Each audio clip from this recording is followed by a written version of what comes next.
Gaza's government media office has said that only 986 out of 6,608 trucks have entered the Gaza Strip since the ceasefire took effect. The media office added that the convoys included 14 trucks carrying cooking gas and 28 loaded with diesel fuel for bakeries and generators. It noted that the daily average of incoming trucks does not exceed 89 compared to the 600 trucks required. The office stressed that Gaza is in urgent need of at least 608 trucks per day, including food, medical and relief supplies.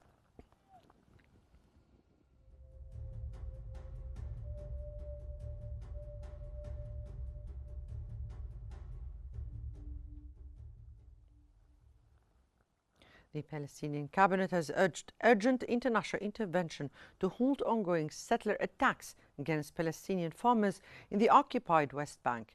It warned that these assaults form part of a broader Israeli plan aimed at undermining Palestinians' resilience and displacing them from their lands.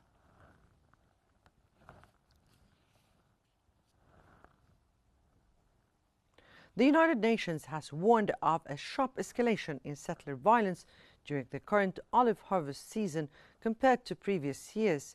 UN data shows 99 Palestinians injured and extensive damage to farmlands and harvesting equipment as a result of settler attacks. Nearly half of these assaults targeted olive harvesters, affecting residents of 27 villages across West Bank governorates. The UN Office for the Coordination of Humanitarian Affairs reported 71 settler attacks on Palestinians and their property within just 1 week.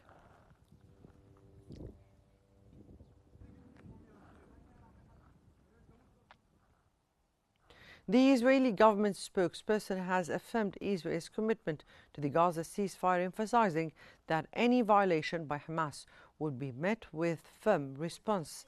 She also criticized recent remarks by the Canadian Prime Minister, urging him to reconsider his call for the arrest of Prime Minister Benjamin Netanyahu, describing it as an irresponsible and politically motivated statement.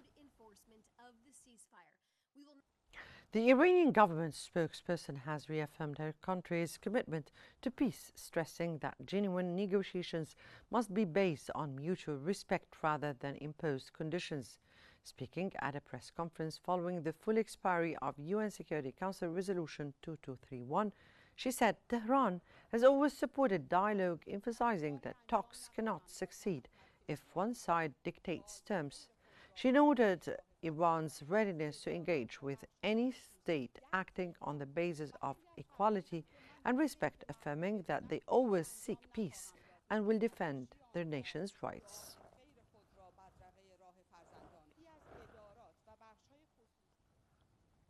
Iran's vice president has reaffirmed that the European Troika's activation of the snapback mechanism is illegal, stressing Tehran's readiness to counter any aggression economically or militarily.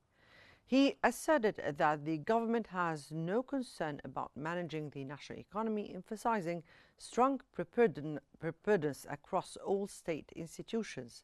The Iranian vice president also warned that Iran's armed forces stand fully ready to deliver decisive strike should the country face any form of attack.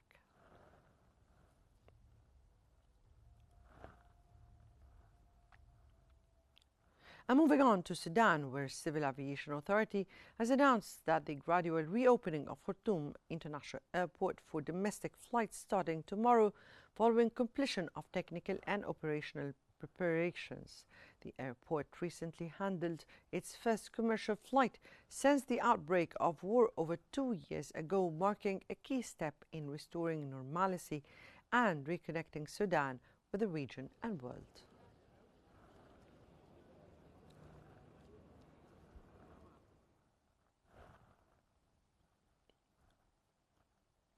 The United Nations has urged an immediate halt to hostilities in Sudan, calling for the protection of civilians and unimpeded humanitarian access.